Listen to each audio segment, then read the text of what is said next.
ఓం నమ శివాయ. అందరికీ నమస్కారం అండి. మనము చేతికి కంకణాలు కట్టుకుంటూ ఉంటాము. దారం, కంకణం అంటే దారాన్ని. అది ఏమిటంటే దానికి చాలా విశిష్టత ఉంటుంది. ఒక రక్షా కవచం లాగా ఉంటుంది. ఎంతో పూజలు చేసినవి ఉంటాయి. అలాగే గుడిల్లో కట్టుకుంటూ ఉంటారు. ఏదైనా అమ్మవారి దగ్గర పూజ చేసి ఇలా ఎన్నో మేము కూడా కడుతూ ఉంటాం చాలామందికి. అయితే అది చాలా రక్షా కవచంగా ఉంటుంది జనరల్గా.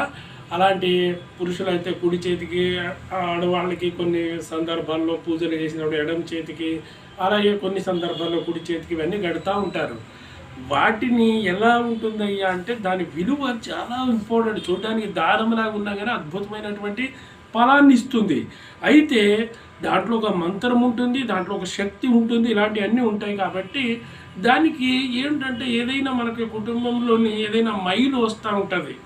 ఎవరో ఏదైనా అయినప్పుడు కానీ ఏదైనా ఒక 11 రోజులు ఏదైనా మైలు వచ్చినప్పుడు మాత్రము అది ఆఫ్టర్ 11 డేస్ తర్వాత తీసివేసేయాలి. దాన్ని తీసేసి ఎక్కడైనా చెట్లు, ఎక్కడైనా ఒక నిర్జన ప్రదేశంలో అలా పెట్టేసి మళ్ళీ ఏదైనా అదంతా సృష్టి అయిన తర్వాత మళ్ళీ పెట్టుకుంటూ ఉండాలి. అలాగే కొన్ని సందర్భాల్లో గ్రహణాలు ఉద్భవిస్తూ ఉంటాయి. ఆ గ్రహణం వచ్చిన తర్వాత కూడా అవి పని చెయ్యవు. ఒక గ్రహణ శూలలాగా ఉంటుంది కాబట్టి ఆ గ్రహణ టైంలో రక్షిస్తుంది.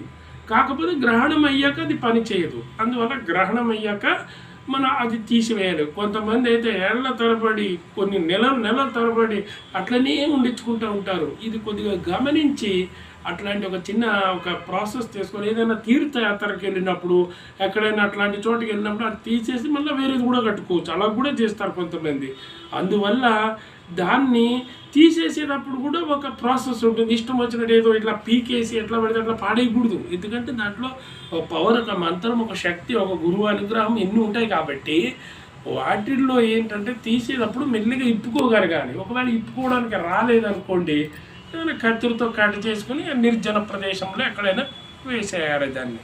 అలా చేయడం వల్ల శుభం కలుగుతూ ఉంటుంది. మళ్ళీ అగైన్ కంకణం కట్టుకోవడం వల్ల ఒక శక్తివంతమైనటువంటి ఉంటుంది. కాబట్టి ఇవి చిన్న ఇలాంటి ఒక విషయాన్ని గమనంలో పెట్టుకోండి. తప్పకుండా మంచి జరుగుతుంది. మంచిదండి. ఓం నమ శివాయ.